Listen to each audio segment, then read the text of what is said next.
안녕하세요. 오늘은 이마트 이야기로 가볼게요. 요즘 이마트 주가가 갑자기 살아난 느낌이 들죠. 어떤 날은 불기둥이라는 말까지 나오고요. 그런데 저는 이런 장면이 나올수록 더 차분히 정리해야 한다고 봐요. 주가는 결국 기대와 현실 사이에서 움직이거든요. 기대가 앞서가면 변동성이 커지고 현실이 따라오면 추세가 생깁니다. 오늘 영상은 딱 그걸 해볼 거예요. 이마트가 요즘 왜 움직였는지, 그리고 이 움직임이 지속될 논리가 있는지, 마지막으로 만약 시나리오가 엇갈릴 때 우리는 어떤 식으로 대응하면 덜 다칠지까지요. 먼저 이 영상은 투자 조언이 아닙니다. 제가 말하는 건 가능한 시나리오고 숫자와 구조를 정리하는 작업이에요. 투자는 본인 판단이니까요. 1. 지금 이마트를 흔든 한 문장 새벽 배송 규제가 풀릴 수도 있다. 요즘 이마트를 움직인 핵심은 사실 실적도 매장도 행사도 아니었어요. 정책 이슈였죠. 대형마트가 원래 온라인 주문을 받아도 자정부터 오전 10시까지 영업 제한에 걸려 있어서 그 시간엔 점포 기반 배송이 사실상 막혀 있었어요. 그런데 유통산업발전법 개정 논의가 나오면서 온라인 배송은 예외로 풀어주는 방향이 검토되기 시작한 겁니다. 이 논의가 왜 중요하냐면요. 이마트 같은 대형마트는 전국 점포망이 엄청 많잖아요. 그 점포들이 그대로 물류 거점이 될 수 있어요. 그러면 새벽 배송이라는 전쟁에서 기존 이커머스만 독주하던 판이 조금이라도 흔들릴 수 있다는 기대가 생기죠. 실제로 이 논의가 알려진 뒤 이마트 주가가 강하게 반응했고 52주 신고가 흐름도 나왔습니다. 다만 중요한 말 한 줄 더 붙일게요. 논의는 논의일 뿐 확정은 아니에요. 법 개정이 필요하고 이해관계자 반발도 거세거든요. 노동계는 야간 노동 확대를 문제 삼고 있고 소상공인 단체도 강하게 반대합니다. 그러니까 지금 이마트 주가엔 될 수도 있다라는 기대가 먼저 반영된 구간이라고 보는 게 맞아요. 그런데 사람들은 묻죠. 이마트가 새벽 배송하면 쿠팡 잡는 거 아니야? 여기서부터는 감정이 아니라 구조로 봐야 합니다. 새벽 배송은 그냥 밤에 보내면 되지가 아니에요. 품질 관리, 피킹 효율, 냉장 냉동 체인, 배송기사 운영, 반품 프로세스 이게 한 덩어리예요. 이마트는 사실 새벽 배송을 완전히 안 해본 회사가 아닙니다. 일부 지역에서 가능했던 이유가 따로 있어요. 점포가 아니라 전용 물류센터 네오엔이 오를 활용했기 때문이죠. 법적으로 마트 점포가 아니라 물류창고로 분류되니 24시간 가동이 가능했고요. 문제는 그 다음이에요. 물류센터가 없는 지역 혹은 물류센터 커버리지 밖은 못 넓혔습니다. 반면 쿠팡은 전국 물류센터 투자로 그 커버리지를 밀어붙였고요.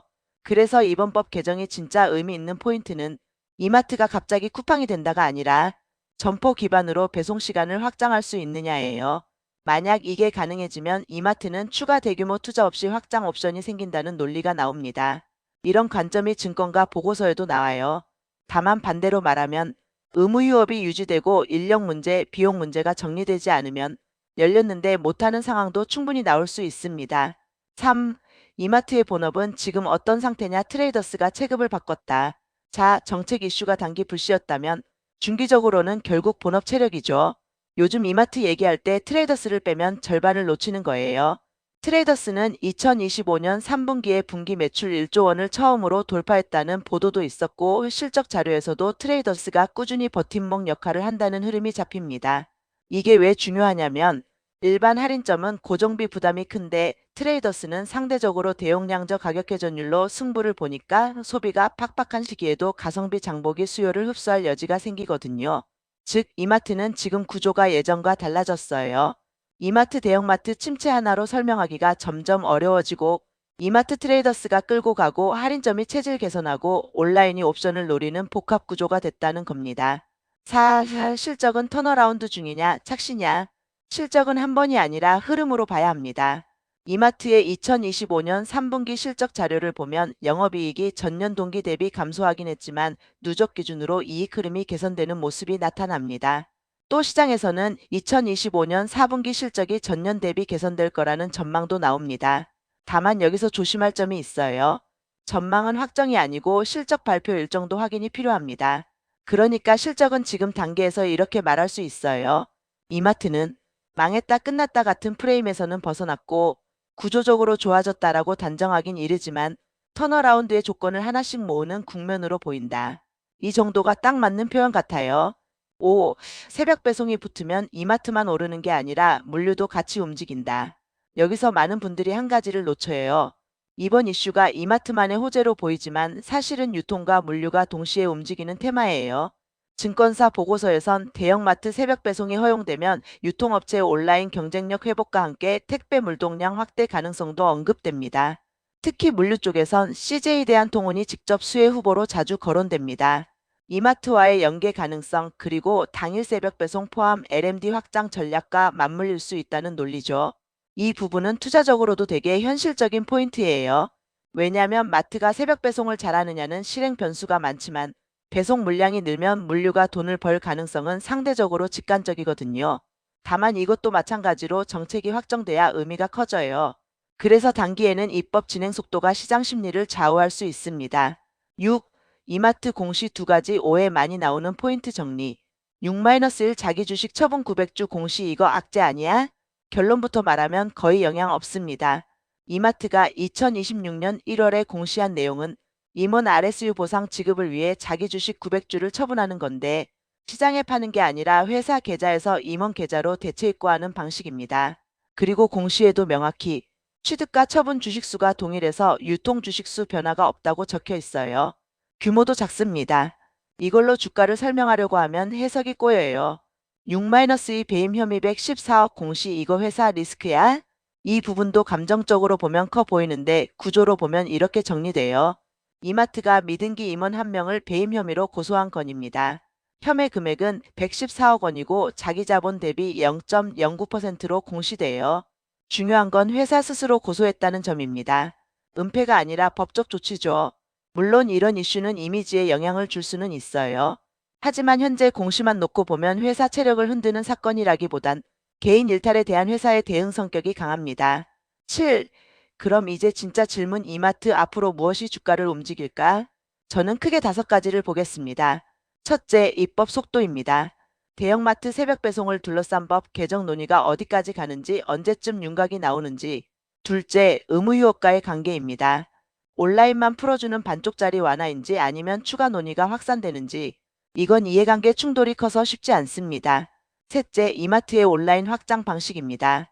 전용 물류센터 중심으로 갈지 점포 PP 기반으로 확대할지. 이게 바뀌면 비용 구조도 바뀌고 수익성도 바뀝니다. 넷째, 트레이더스 성장의 지속성입니다. 트레이더스가 체급을 올린 건 맞는데 성장률이 계속 유지되는지 신규 출점과 기존점 매출 흐름이 어떤지. 다섯째, 소비 경기와 물가입니다. 유통은 결국 지갑 싸움이에요. 고물가 속에서 할인 경쟁이 치열해질수록 매출은 버텨도 마진이 눌릴 수 있어요. 그래서 매출만 보면 안 되고 이익이 따라오는지 봐야 하죠. 8. 시나리오별 대응 전략을 말해보자. 여기부터는 주가 예언이 아니라 현실적인 시나리오별 체크리스트라고 생각하면 돼요. 시나리오 A 법 개정이 생각보다 빠르게 진전된다. 이 경우 시장은 이렇게 움직일 가능성이 커요. 기대감이 먼저 주가를 밀어 올리고 다음 단계로는 정말 서비스가 열리나를 확인하려고 합니다. 여기서 중요한 건 새벽 배송이 가능해진다 자체보다 실제로 커버리지가 얼마나 늘어나는지 그리고 그게 돈이 되는 구조인지예요. 배송은 매출을 늘리기도 하지만 비용을 늘리기도 하거든요. 시나리오 B 논의는 커 보이는데 반발로 지연된다. 이건 꽤 현실적인 그림이에요. 왜냐하면 노동계와 소상공인 반발이 강하니까요. 이때 주가가 흔들릴 수 있는 지점은 기대감만으로 이미 올랐던 구간에서 기대가 식는 순간이죠. 그래서 이런 시기엔 뉴스 제목보다 국회 일정, 발의된 법안의 진행, 당정 논의의 톤 이런 걸 더 봐야 합니다. 시나리오 C 온라인 새벽 배송이 열려도 이마트가 제한적으로만 한다. 이 시나리오도 충분히 가능합니다. 인력 이슈, 비용 이슈, 매장 운영 동선, 노조 협의, 지역별 주문 밀도 이런 현실 문제 때문에 가능해도 제한적으로 할 수 있어요. 그런데 여기서도 포인트는 있습니다. 제한적으로 하더라도 이마트는 옵션을 얻는 거예요. 그 옵션 자체가 밸류에이션에 영향을 줄 수 있죠. 9. 이마트를 한 문장으로 정리하면 저는 지금의 이마트를 이렇게 정리하고 싶어요.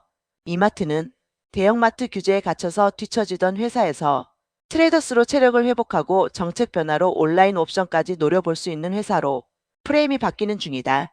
다만 아직은 정책이 확정된 것도 아니고 온라인 확장이 돈 되는 구조로 입증된 것도 아니기 때문에 지금 주가에는 기대가 먼저라는 점을 잊으면 안 됩니다. 엔딩.